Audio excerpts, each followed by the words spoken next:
Hi, I'm Jim Mose, Executive Director of Faith and Finance Ministries at the Pension Boards of the United Church of Christ.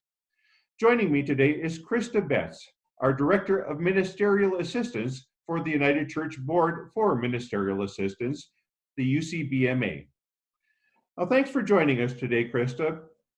Please tell us what the UCBMA is and how it relates to the pension boards. UCBMA is the charitable arm of the pension boards. It's actually the oldest part of the pension boards as well. The four streams that came together to form the United Church of Christ in 1957 all had an aspect of their organization where they cared for those who served the church. And so UCBMA has come together to provide that historic legacy and to continue to serve and care for those who serve the United Church of Christ. And we do that in two different ways. One is the kind of the historical legacy that we've kept up is the providing grants, financial assistance for those who are in need. And recently we've moved into providing leadership initiatives as well, because we know that leaders in the church don't just need funds to kind of keep going, but they need as much support as they can. And we're one of the parts of the church that attempts to do that. Thanks, Krista. UCBMA does leadership development programming and it does the historic grants work. Today, let's focus in on the grants. What are some of the major ones that are provided by UCBMA in terms of the numbers of people who are impacted? UCBMA gives away about $3 million a year, and most of that goes to retirees, folks who have faithfully, even sometimes sacrificially, served in the United Church of Christ, and they're in their retirement years and they're having struggles to make ends meet. So most of our support goes to help those who are living in the margins in their later years of life. But we also do things like providing benefit grants for new church start pastors. We have a couple of scholarships that we offer. And we also provide emergency grants, which is the part of our work that has really ramped up in recent years. Well, let's dig a little deeper into those emergency grants, Krista. First of all, who is eligible to receive them? You might be surprised to know, as a lot of people are, that you don't have to be a member of the pension boards in order to receive an emergency grant. There are three categories of people that are eligible, and the first is an authorized minister in the United Church of Christ. Any form of authorization is fine as long as you're in good standing. The second is our members in discernment who have been in that relationship for at least a year. And the third is we also help our lay employees who have served in local congregations and conferences or the national settings for at least 10 years. And Krista, how are emergency grants being utilized to assist those who are impacted by COVID-19? Impacted either through the acquisition of the infection themselves or through a loss of income related to the pandemic? The requests for emergency grants have tripled in the recent months, and I'm glad that we're able to respond in this way, but I have a feeling that we're just starting to see the tip of the iceberg in terms of needs. What we're able to do is to provide small support, kind of a bridge grant, to help a person get to the next space. We're not able to meet all of the financial needs a person has. So we might be able to help them, pay their rent or utilities until they can get unemployment or get another employment, or they can reach out and access one of the federal programs that's available. We know that we can't meet everyone's financial needs, but we hope that we can give them a small support to be able to get to the next step.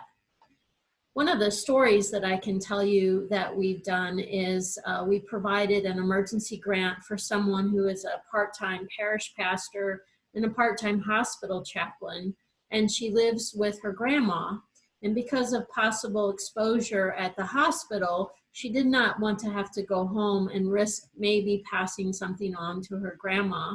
And so we were able to provide her an emergency grant so that she could rent a room for 2 months and be able to be safe, keep grandma safe, as well as continue her ministry.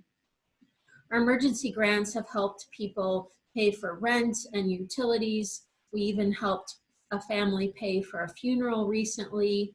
These are all kind of tangible ways that these emergency grants meet the needs of people. But there's also an intangible aspect that comes out of these emergency grants. And as someone who gets to talk to these people, I receive it and hear it and just want to share it with folks, is that they are so grateful to know that the church cares about them in their moment of need.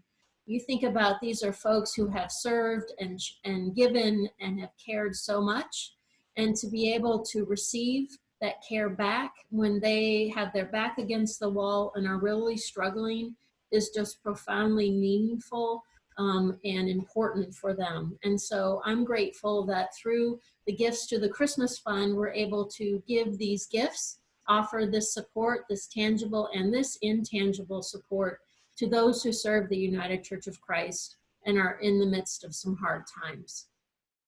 Thanks, Krista. Both the tangible and the intangible support we're able to offer are extremely important. With this pandemic, we've reached a level of need that we haven't encountered in recent history. So if a position is reduced or eliminated due to a budgetary restraint during the COVID-induced economic recession, we can supply them through emergency grants with some short-term assistance, but we can't fill a large financial void. Krista, you mentioned some other potential sources of support, especially through the federal government. Can we help those who need additional assistance resource those through the information we provide? That's right, Jim. If you go to the Pension Board's website, pbucc.org, there's a whole section that we've put up resources related to COVID-19. And these are resources not just that the Pension Board offers, but resources that we know that the federal government is offering as well. And so please use it as one of the places that you can go to find out what's available, because we know the needs are there, and we want to be able to help find ways for people to get those needs met. And how does one go about applying for an emergency grant? That's a great question, Jim, and it's actually quite easy. If you're a clergy, what you need to do is contact your conference minister or your associate conference minister, and they'll contact me, and then we'll take it from there. If you're a lay person, you can go ahead and contact me directly, and my information is located on the website, so you know how to access me. There are no forms that you have to fill out, no documents. We want to make this as easy and as quick as we can be able to respond. Thanks, Krista. Emergency grants have always made a difference in the lives of our authorized ministers, members in discernments, and lay employees. In the midst of this pandemic, they have taken on even greater significance. If listeners would like more information on emergency grants, they can find it on our Pension Board's website, pbucc.org. And as Krista said, they can contact their conference minister or associate conference minister. And if our listeners would like to submit questions to have addressed in future webcasts, please write to us at info@pbucc.org. During this time of rapid change and uncertainty, we'll be producing these chats on a regular basis. And we always want you to know that we have a deeply committed and skilled staff at the pension boards that is working hard during this time to meet the needs of our members and of our employers. Thank you for listening. God bless you, and stay safe.